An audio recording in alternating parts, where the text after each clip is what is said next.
Hello guys, লাইফলাইট channel থেকে আমি RX Mamun. আসসালামু আলাইকুম।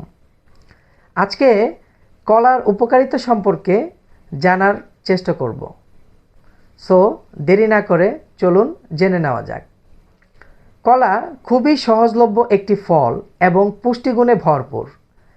একটি মাঝারি আকারের কলায় 105 gram calorie, 27 gram carbohydrate, 3 gram fibre, 1 gram protein এবং 14 গ্রাম চিনি থাকে। তাছাড়াও কলার মাঝে ভিটামিন সি, ভিটামিন বি6 এবং পটাশিয়াম থাকে, যা মানবদেহের জন্য খুবই গুরুত্বপূর্ণ।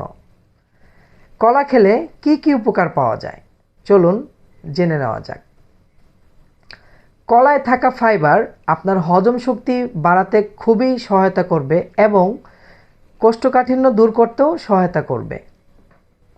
কলায় উচ্চ মাত্রায় পটাশিয়াম থাকায় আপনার রক্তচাপকে নিয়ন্ত্রণ করার জন্য সহায়তা করবে।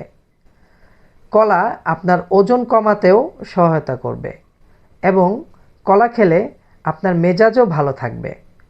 তাছাড়া আপনার ত্বকের যত্নের জন্য আপনি নিয়মিত কলা খেতে পারেন।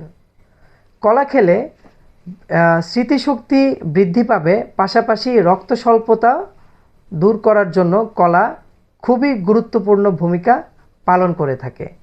আজকের মতো এতটুকুই।